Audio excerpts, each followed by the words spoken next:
In September of 1695, a single pirate crew seized the richest prize the sea had ever surrendered, a fortune worth, by some estimates, more than $125 million in today's money. Within a year, the man who led them had vanished, not captured, not killed, simply gone, erased from every record on earth. He would be hunted across 4 continents. The largest bounty the world had yet seen was placed on his head. He was never found. His name was Henry Avery. Some knew him as Henry Avery.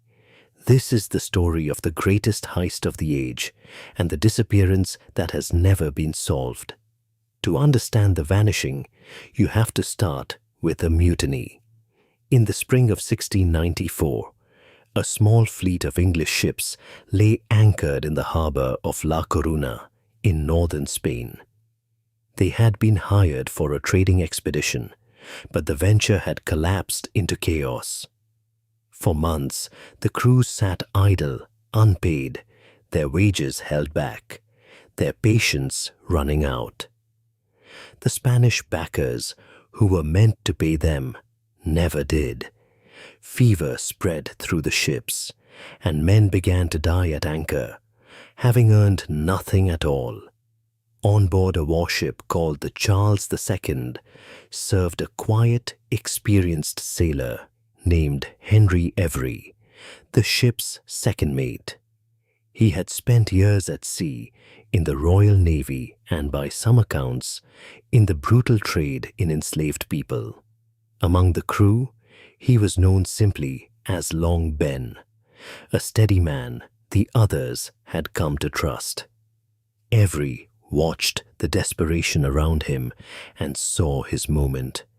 On the night of the 7th of May, 1694, he and a group of like-minded men made their move. They seized the Charles II in a swift, near-bloodless mutiny. The crew gathered on deck and voted, and they chose Henry Avery as their captain. The ship's own captain, it was said, was too drunk to stop them and was set loose in a small boat to make his way back to shore. He renamed the ship. She would no longer be the Charles II. From that night on, she was the Fancy. Roughly 100 men now sailed under him outside the law, answerable to no nation. They pointed the Fancy toward the Indian Ocean and toward the richest shipping lanes on earth. What none of them yet knew was that this single voyage would shake an empire and end in one of history's most enduring mysteries. The Fancy was fast, and Henry Avery meant to use her. To make her faster still, he had already had her hull scraped clean and cut down for speed.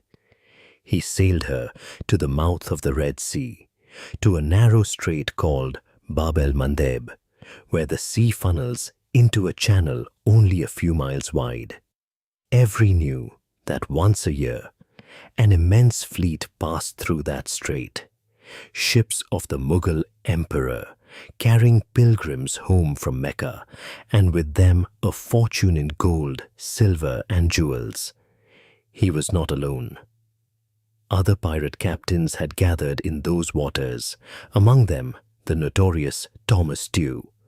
Together, they formed a small pirate flotilla and waited in the dark for the richest convoy on earth. Tew would not live to spend a penny of it. He was killed as the attack began. In the summer of 1695, the Mughal fleet came. 25 ships slipped through the strait in the night, and at first, in the darkness, they passed the pirates unseen. But 2 ships lagged behind.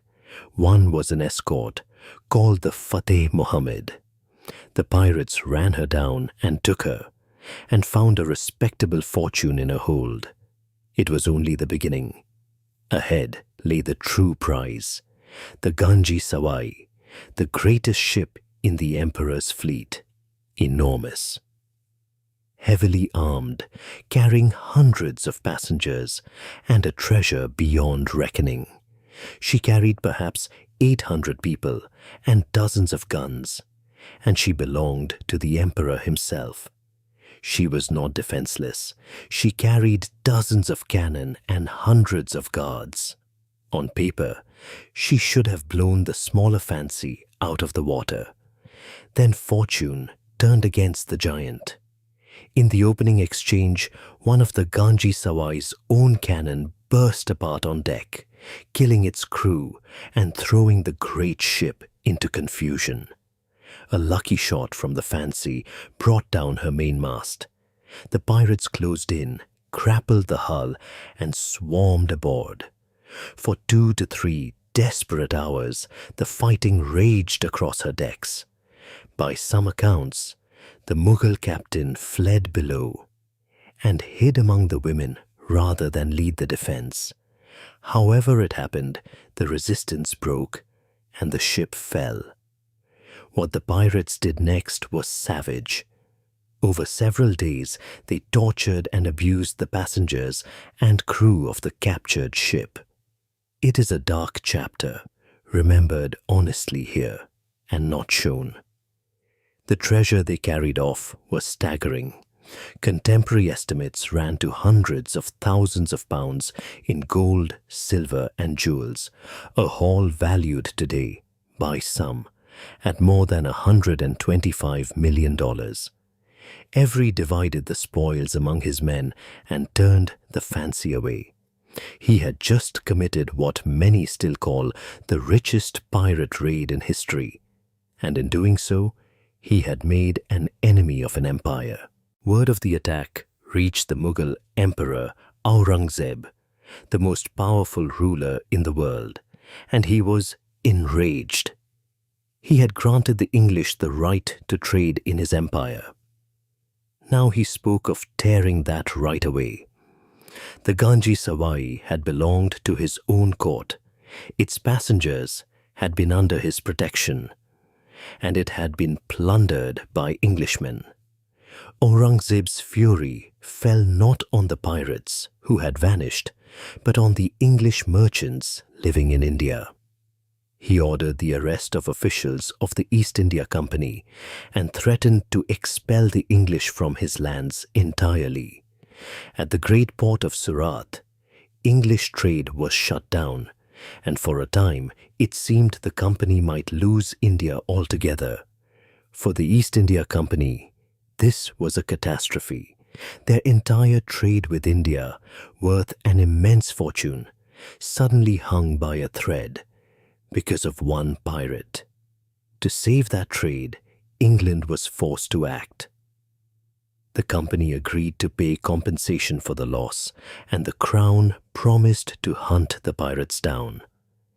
A bounty was placed on Henry Avery.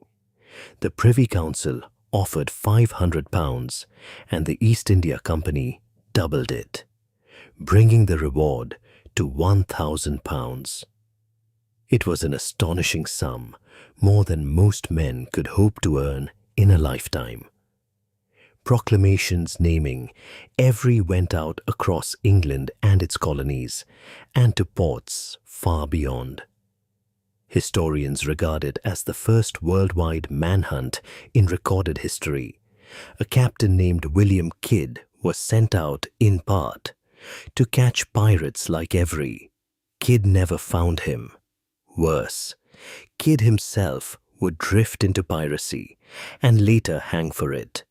His story would become almost as famous as Avery's own. Years later, when England offered a general pardon to pirates who surrendered, the offer came with a single telling exception. It did not apply to Henry Avery.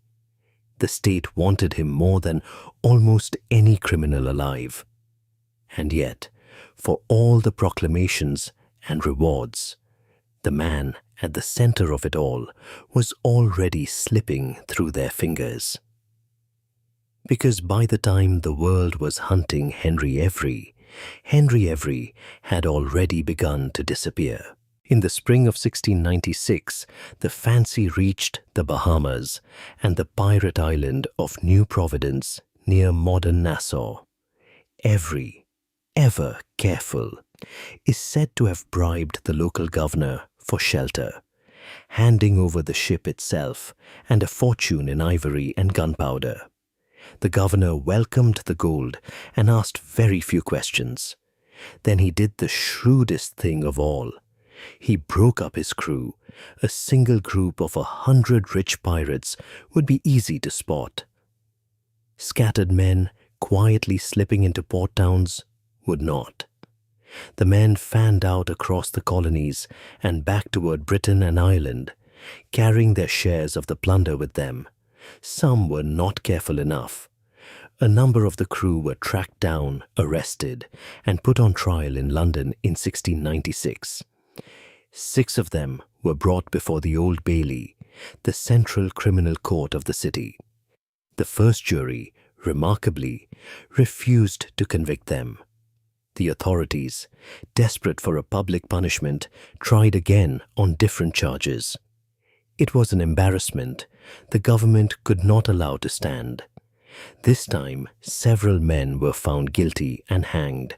The trial records survive to this day, a rare, detailed government account of the crew and their crimes. But they answer one question only by sharpening another.